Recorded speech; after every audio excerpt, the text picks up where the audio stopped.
Espurnes d'arxiu. Els salts d'esquí al Pirineu del 1932 al 1933.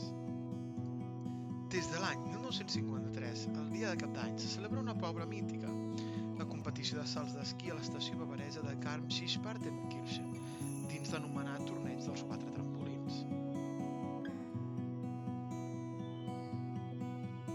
El darrer català a participar-hi, a l'edició del 1990, va ser el saltador Bernat Solà i Pujol, olímpic el 1984 i 1988.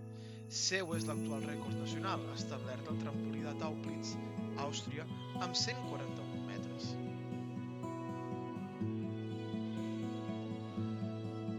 Solà va representar una petita escola nascuda de l'empenta de Jordi Aymat, qui va importar un esport popular a l'Europa alpina i escandinava, i el 1979 va impulsar la construcció d'un trampolí a la Molina.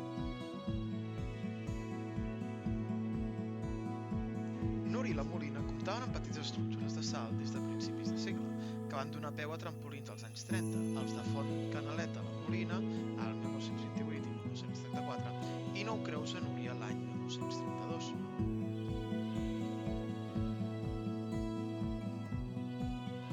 Els primers campionats de Catalunya es van celebrar a la Molina el 1930.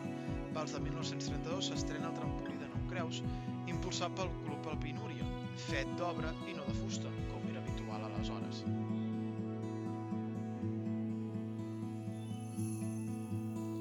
Oriol Canals es va proclamar campió nacional de salts el 1935.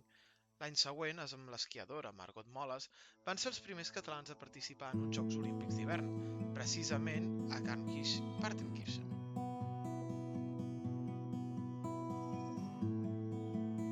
Els fotògrafs Bert i Claret, Brancolí i Serra i Plana ens van deixar unes imatges espectaculars d'aquelles primeres competicions de 1932 i 1933. Heu vist un petit tast del que trobareu a Arxius en línia.